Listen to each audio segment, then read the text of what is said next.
Hey guys, welcome back to the channel Vishikab. So as a part of lead code SQL playlist మనం ఈరోజు ఒక కొత్త problem solve చేద్దాం. Not boring movies. So as a first step మనం ఏం చేయాలి, ఇచ్చిన టేబుల్ని అర్థం చేసుకుందాం. మనకు సినిమా అనే టేబుల్ని ఇచ్చారు అండ్ అందులో సినిమా డీటెయిల్స్ ఇచ్చారు. Cinema ID, movie name, description and rating. తర్వాత మనకి అవుట్పుట్లో ఏం కావాలి, కండిషన్స్ ఏ కండిషన్స్తో కావాలి అవుట్పుట్ అనేది చూద్దాం. So write a solution to report movies with an odd numbered ID and description that is not boring. So IDs అనేటివి, మూవీ ఐడీస్ అనేటివి ఆడ్ నెంబర్ అయి ఉండాలి. తర్వాత డిస్క్రిప్షన్లో బోరింగ్ అనేది ఉండవద్దు అనమాట.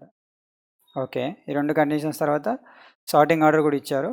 అవుట్పుట్ ఆర్డర్ అనేది డిసెండింగ్ ఆర్డర్లో ఉండాలి. ఏది రేటింగ్ అనేది డిసెండింగ్ ఆర్డర్లో ఉండాలి మన అవుట్పుట్లో. ఓకే, ఎగ్జాంపుల్కి వస్తే ఇక్కడ ఒక మన ఎగ్జాంపుల్ ఇచ్చారు.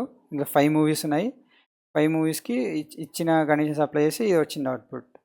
సో ఇక్కడ ఆడ్ నెంబర్ ఐడి మూవీస్ ఏంది 135. ఓకే, 135 వచ్చేసాయి. తర్వాత ఏంది, డిస్క్రిప్షన్లో బోరింగ్ ఉండకూడదు. సో 3 ఐడి ఉన్న మూవీకి బోరింగ్ ఉంది. సో ఇది ఎలిమినేట్ అయిపోతుంది. మనం మిగిలింది ఏంది 15. ఓకే, మన కండిషన్స్ అన్నీ ఫిల్టర్ చేసినాం రోస్ని. తర్వాత ఏం చేస్తాము, అవుట్పుట్ ఆర్డర్ అనేది రేటింగ్ డిసెండింగ్ ఆర్డర్లో ఉండాలి. సో మనకి 2 మిగిలినాయి, 15 మిగిలింది. ఫస్ట్ 1 ఉంది, తర్వాత 5 ఉంది. మనకు డిసెండింగ్ ఆర్డర్లో సార్ట్ చేస్తే రేటింగ్ 9.1 ఫస్ట్ వస్తుంది. సో మన అవుట్పుట్ వచ్చేసి ఇది ప్రింట్ అయింది. ఓకే, సొల్యూషన్ చేద్దాం రండి. ఓకే, ఫస్ట్ మనం టేబుల్ని తీసుకుందాం. ఫ్రమ్ టేబుల్ ఏమైంది, సినిమా.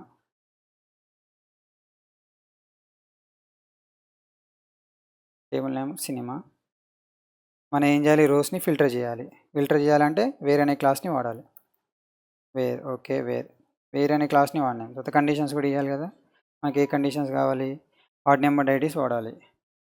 మనం జనరల్గా ఆడ్ నెంబర్ అంటే ఏంది, 2తో డివైడ్ చేసినప్పుడు రిమైండర్ 1 రావాలి. సో రిమైండర్ కోసం మనం మాడ్యులో ఆపరేటర్ వాడతాం. ID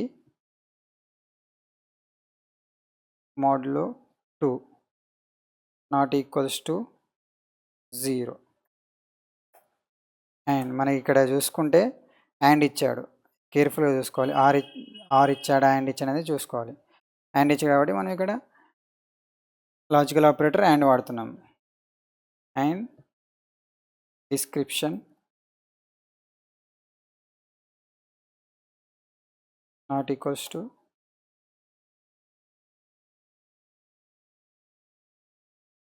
boring. ఓకే, మనం మన టేబుల్లో రోస్ని అయితే ఫిల్టర్ చేసినాం కండిషన్స్ తోటి. ఇప్పుడు ఏం చేయాలి, సార్ట్ చేయాలి. సార్ట్ చేయడానికి మనకు క్లాస్ ఉంది ఆర్డర్ బై.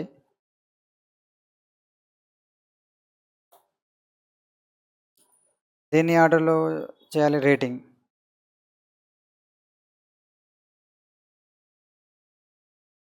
మనకి ఏందిగా డిసెండింగ్ ఆర్డర్లో కావాలి కాబట్టి సార్టింగ్ ఆర్డర్ డిఈఎస్సి మెన్షన్ చేద్దాం.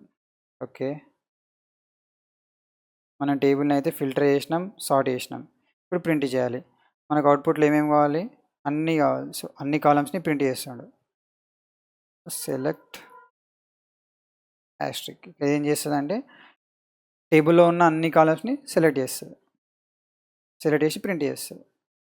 ఓకే, జస్ట్ మనం క్వెరీని రన్ చేద్దాం. మన టెస్ట్ కేస్ అయితే యాక్సెప్ట్ అయింది. Let's submit and see.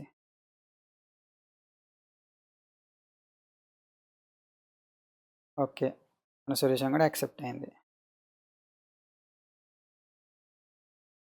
మనము క్వెరీని అయితే సబ్మిట్ చేసినాం, యాక్సెప్ట్ అయిపోయింది.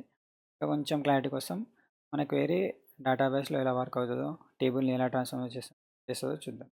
ఇది మన క్వెరీ, ఇది మన టేబుల్. ఇది example table, cinema table. So first మనం వేర్లో ఈ కండిషన్ అప్లై చేయగానే మనకు ఈ ఈవెన్ నెంబర్స్ ఉన్నాయి, ఎలిమినేట్ అయిపోతుంది.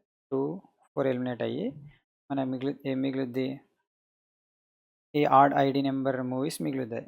నెక్స్ట్ కండిషన్ ఏంది, డిస్క్రిప్షన్లో బోరింగ్ ఉండకూడదు. సో ఈ రో కూడా ఎలిమినేట్ అయిపోద్ది. మనకి ఫైనల్గా ఫిల్టరింగ్ ప్రాసెస్ అయిపోయిన తర్వాత మనకి ఏం మిగులుద్ది, ఇంకా ఈ 2 రోస్ మిగులుతాయి. సో మన ఫిల్టరింగ్ ప్రాసెస్ ఇక్కడికి అయిపోయింది. నెక్స్ట్ ఏం చేస్తాం, సార్టింగ్ చేస్తున్నాం. ఈ order buy rating descending order apply చేయగానే ఏమవుతుందంటే ఈ రేటింగ్ అనేది డిసెండింగ్ ఆర్డర్లో వస్తుంది.